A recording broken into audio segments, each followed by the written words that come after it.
over the past decades, automakers have been in the pursuit of making sports cars and even supercars that are ever faster, as well as being able to sustain the highest cornering Gs you could possibly ever do with a vehicle with 4 wheels.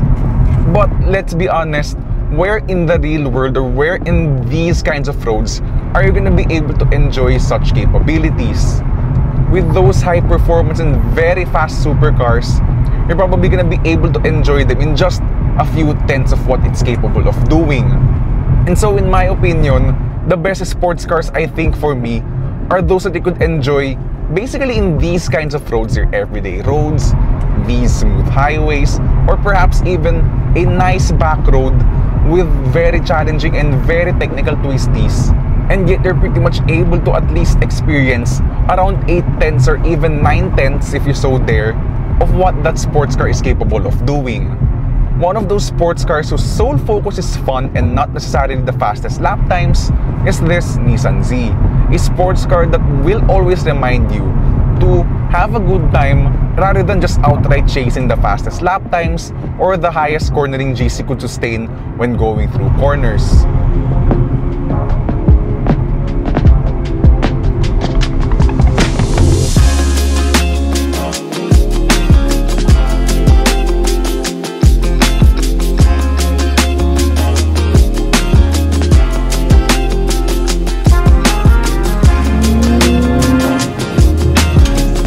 So these nice twisted roads are a perfect place to truly enjoy the Nissan Z. So the car is currently in sport mode and I'm driving it in pure manual mode. I apologize if you hear some of my stuff flying around, but yeah, you know, I'm really just having a lot of fun with the Nissan Z.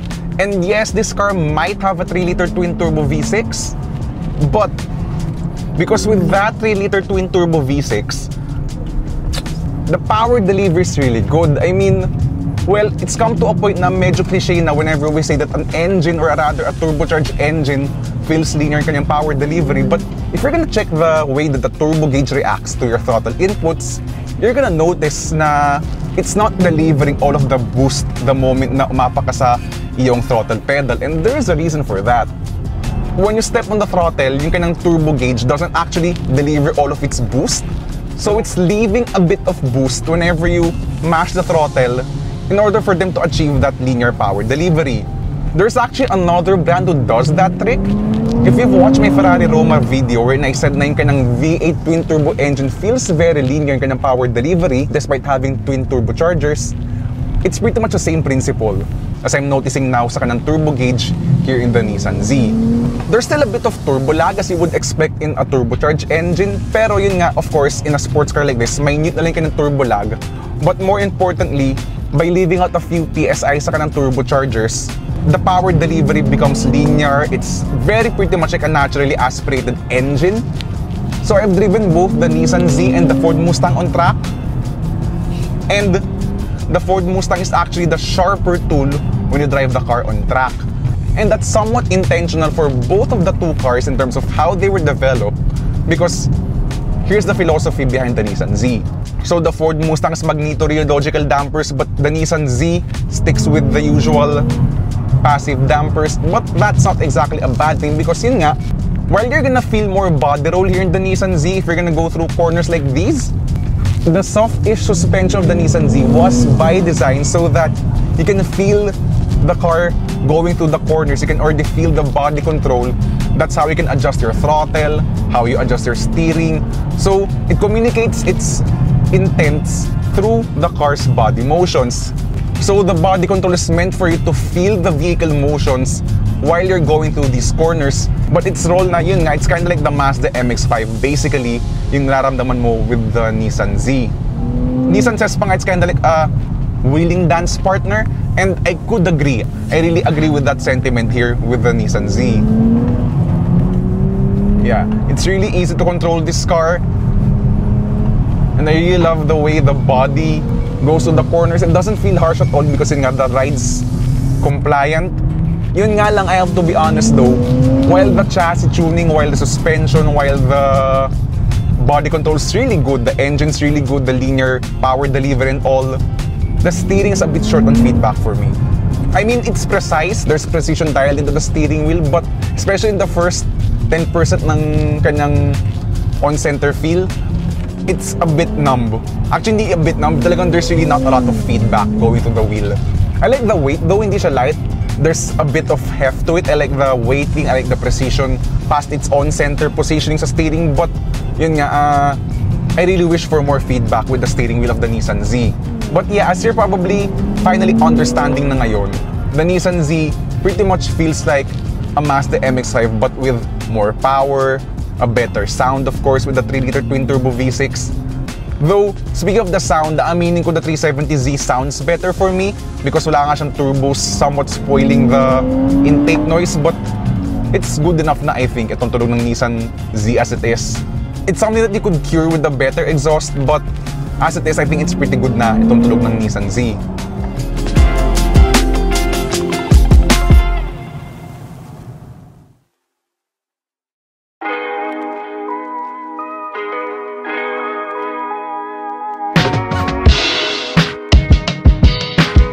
Looks really nice, doesn't it? Itong Nissan Z na to, no? The car looks very elegant, very sporty, and extremely well proportioned. So, as you're gonna see with the rest of the design, this is somehow a greatest hits version of the Nissan Z because with the car's front end, this harks back to the first ever generation of the Nissan Z, or rather the Fairlady Z. And then, while the front end looks really nice and very elegant and very sporty, there's one area nga lang in the car's front end where engineering has taken a major role with the way the car looks. Now, what I mean by that is, if you're gonna look here sa kanang bumper, you're gonna see this rectangular air intake. Well, the reason why that exists is because yung kanyang 3-liter twin-turbo V6 engine needs a lot of cooling, and so despite hammering this car through the twisty roads kanina, the engine stays really cool and pretty much basically as cool as a cucumber. Now, as you're gonna move towards the side, you're gonna see these raised forged wheels, and this roofline just looks so good, especially with the wide hips, no? You have this sort of Coke bottle look with the Nissan Z. Then you have here the Nissan Z logo sa kanang C-pillar, though itong door handles I must mention are actually from the previous 370Z.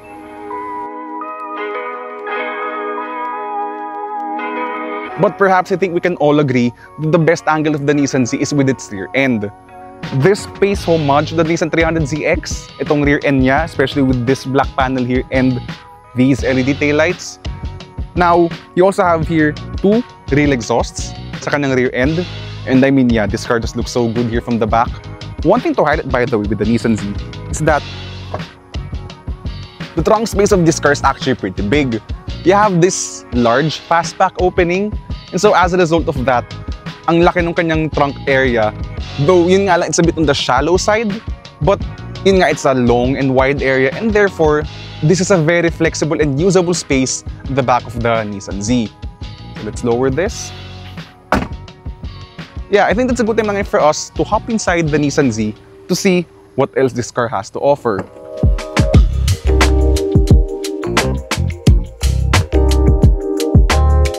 As you're gonna see with this door handle pa lang, yun nga, this is still pretty much a carryover part from the previous 370Z. Yun nga lang, while this part feels cheap, everything else in the interior actually feels pretty good. So you have soft touch materials here at the top of the dash, you have a lot of leather surfaces here on the doors, and also here in the lower parts of the dashboard. But yun nga, there's really an overall sense here na some of the other stuff here inside the interior of the Nissan Z is a carryover part from the previous 370Z. And as you're gonna see here with the electronics part, you're gonna see here a large driver's display, a fully digital gauge cluster, along with an 8-inch screen here for the main infotainment system. Worth mentioning, however, is that in other markets, the Nissan Z gets a larger 9-inch screen, but here in the Philippines, what you get here is a smaller 8-inch version, which is in the lower variants of the Nissan Z in overseas markets. Actually, interface-wise, ito namang 8-inch screen na to, it's still pretty similar from the 9-inch version, but pinagkaiba mo lang is the screen here is a much lower resolution. Also, with the 9-inch version in overseas markets, you also get wireless Apple CarPlay, pero in this case here, it's wired Apple CarPlay and Android Auto. Not a deal breaker for me because sa totoo lang, yung mga wireless Apple CarPlay and Android Auto naman are a bit unreliable in some cases. Minsan the phone will disconnect on its own spontaneously with the infotainment system. So I'd rather actually use pa nga sa totoo lang, wired Apple CarPlay.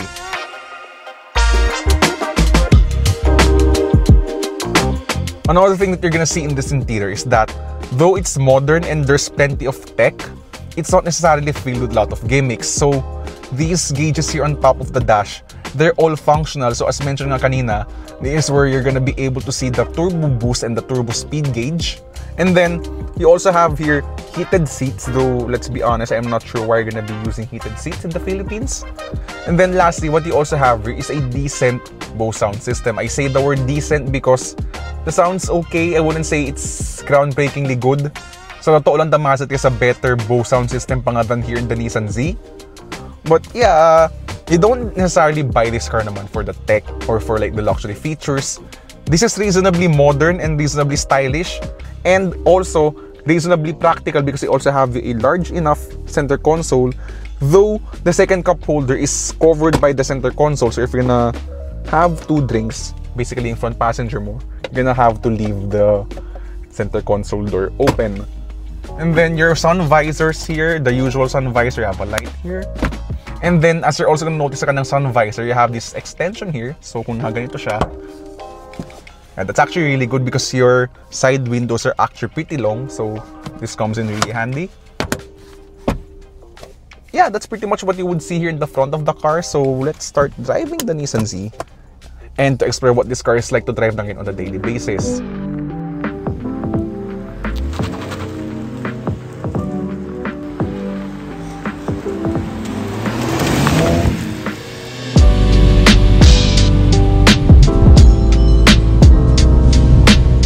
So out here on these streets of Santa Rosa, Laguna, you're gonna see na itong Nissan Z is a very compliant and very usable sports car despite its sheer amount of performance that's available whenever you want to have fun with this car.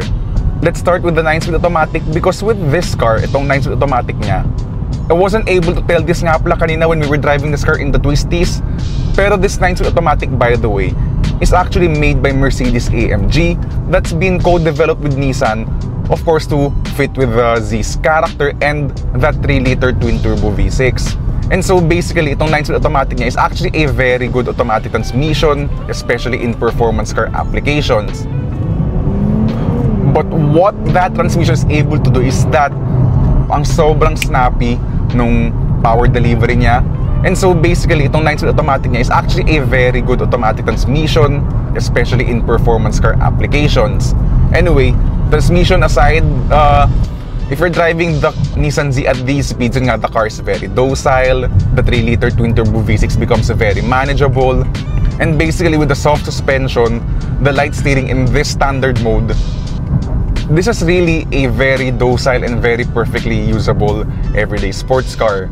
Actually, in fact, in terms of ground clearance pa nga, if you're gonna be seeing this huge speed bump na ito, it's actually gonna be able to go through that speed bump ng hindi ako sumisyete, and that's despite the fact na ang taas ng speed bump na yan that you're seeing ngayon.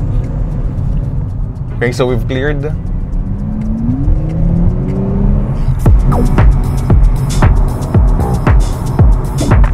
So now on to faster roads here with the Nissan Z. Well, yun nga, as mentioned, with the soft suspension, this Nissan Z is a very comfortable car. And itong sa mga undulations dito sa Calax, you're gonna see na yung mga expansion joints, yung mga wavy na mga undulations sa mga tulay, yung mga overpass, this car deals with it really well. Despite being a hunkered down low sports car, it's a very relaxing car to drive. One thing I must mention though is that the Nissan Z doesn't actually have a lot of sound insulation. And so, there's more road and wind noise entering through the cabin. Actually, mostly road noise. Though for me, if I were to buy a sports car in the first place, I'm actually gonna be perfectly fine with that because, well, let's be honest, yung mga German cars, for example, if you're gonna buy those cars, yung mga German luxury cars natin, mapapansin mo na there's so much sound insulation in those cars and their chassis is really, really rock solid and stable. But driving those cars at 100 kph feels very boring because yun nga, it's so quiet and hindi mo random yung speed as a result. But in a sports car, syempre, what you want to feel is the speed. And here in the Nissan Z, even if you're just doing 100 kph, talagang you really know you're already doing 100 kph based on your audible senses. So I'm perfectly fine with that aspect sa totoo lang if it were a sports car. So okay, medyo maliwanag na yung labas. And basically with the 9-speed automatic, the engine just hums in the background at around 1500 RPM. And so as a result, the engine noise just fades into the background, thereby making for a peaceful and relaxing long distance drive. Now, with that 9-speed automatic, I'm pretty sure what you're expecting here is great fuel economy because since you have a lot of gears and the engine revs are kept quite low, you're probably expecting good fuel economy numbers out of this car. And actually, sa totoo lang, for the past 5 days so far that this car's been with me, I've been doing around 9 to 10 kilometers per liter with this car. So that's actually pretty good. That's pretty good fuel economy figure for a twin-turbo V6 na sports car.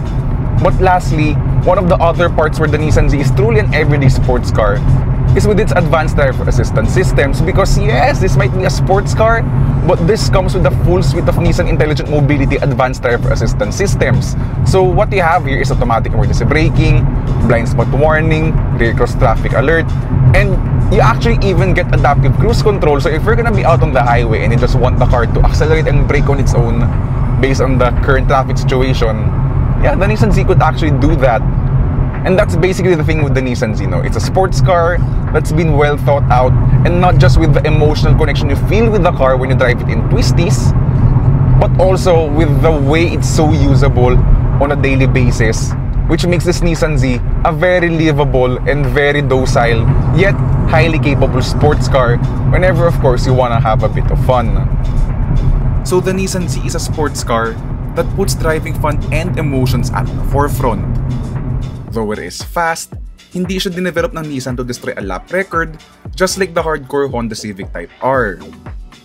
Now for the Nissan Z, it's for those who want a usable sports car that can dance around and just have a good time.